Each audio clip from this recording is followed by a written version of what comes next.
Hello guys, remember me? What's going on world? Of course, I am DJ Swavor and I want to welcome you all to another episode of Ottoman Box Openings. On today's episode, we're going to be taking a look at a dope ass sneaker. The sneaker we're taking a look at today is an Adidas Consortium sneaker exchange collab between End and Bodega out of Boston on the Iniki Runner. But of course, I gotta address the elephant in the room. Shit. I know I haven't posted in like 2 weeks. No, I'm not burnt out on doing YouTube videos. This shit is dope as hell. So Swavor, why haven't you been posting any videos lately? And my answer to that is life. In the real world right here, there's something we gotta handle in our life called responsibilities. As a 32-year-old man, I just happen to have a lot of them. Between rent, my car note, car insurance, cell phone bill, daycare bills, that's a lot of money going out of my wallet. And sometimes these sneakers gotta hit the back burner. That's just what life is all about. Sometimes in life you just gotta cut out things that aren't necessities so you can take care of things that you really do need. And in my case,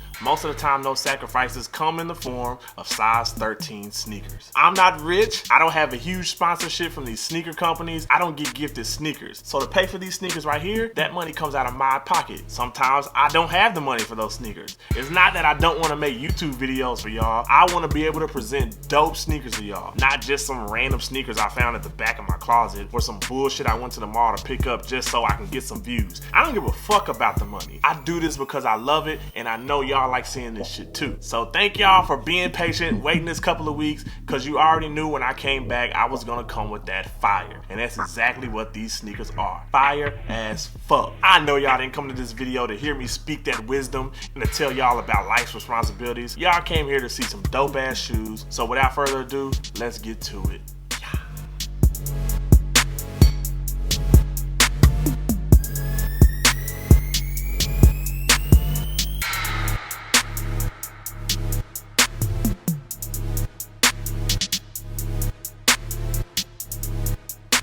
And here we have the Adidas Consortium sneaker exchange collab between End and Bodega on the Iniki Runner. As soon as I saw the first pictures of this sneaker on Instagram, I knew this was a sneaker I had to get my hands on. This is my very first Adidas Consortium sneaker exchange collab. Normally they use premium materials on these sneakers, so I'm excited to see what this sneaker looks like in person. As you can see, I went with a size 12.5. I have a couple of Iniki Boost runners in my closet. Those were both size 13s, and I always felt they ran just a little big. With this being my third Iniki Boost, I was like, yo, I gotta go down a half size just to see what it's like. I'm very curious to see if the materials used on this sneaker would cause the sizing of this shoe to be a little bit different. I hope I didn't shoot myself in the ass by sizing down and for some reason this shoe being a little bit tight on my foot. Enough about all the bullshit, let's get to this box opening. You have your regular black paper that you see with a lot of Inikis and NMDs, nothing special there. Oh shit! Damn, that bitch is clean. Let me get this joint out of the box. And this right here is the Adidas Consortium sneaker exchange collab between End and Bodega on the Iniki Runner. And my first thought on this shoe is this motherfucker is clean. I'm normally not a fan of like having denim on shoes, but they totally executed this to perfection. The theme they were going for on this collab was paying homage to the Boro patching technique, which is basically used by the Japanese in their textile industry. They pretty much knocked that concept out the park with this sneaker. As you can see, this shoe is basically all denim and suede. I'm not mad at it. A lot of times sneaker companies will use denim on shoes and it just looks straight up whack. Like they just plastered denim all over the shoe and said, hey, we got a denim shoe, go buy it. They look like they took their time out with this sneaker and I'm definitely impressed. The main place you're going to see the Boro technique on this sneaker is definitely the toe box. You can see the different patches of denim all over the toe box. You have like dark denim right here, another dark denim on top of some lighter denim. All the denim they use on this sneaker is pretty impressive. Another little subtle touch to this shoe you can see is the stitching that goes across the toe capping. Little things like that are what make me like a shoe. I mean, that stitching right there is like so fucking clean on top of the denim that's already used on the toe box. Like I said, they executed this sneaker to like almost perfection. Going into the outside portion of the shoe, you still have the same denim Boro technique patching underneath the 3-stripe branding, which is in a suede material. This is not denim. To the touch, it feels like a pretty decent quality suede that they use for the 3 stripes on side of the shoe. Again, the patchwork that they use on the denim underneath the 3-stripe branding, that shit is like dope as hell to me. Of course, on the Iniki Runner boost, you have the boost midsole, and another subtle touch that I like to this sneaker is that gum bottom. You can never go wrong with a gum bottom on a shoe, especially if the gum bottom contrasts against a darker upper like this denim of this sneaker. Just adds a nice little pop to any type of sneaker that you have with a gum bottom and a dark upper. Going back to the heel portion of the shoe, the heel portion of this shoe uses the same material, that nice suede material that is used on the 3-stripe branding on the side of the shoe. Also on the ankle portion of the heel counter, you have the classic Adidas logo stitched into that suede, almost like a gum colored stitching that they use. Nice little pop to the shoe, nice touch to the shoe. Little things like that are what make a collab super dope. As we move into the inside of the shoe, you still have that same patchwork of denim underneath the 3-stripe branding, which again is in that nice suede material. I am a little interested to see why they didn't use denim on the 3-stripe branding as well.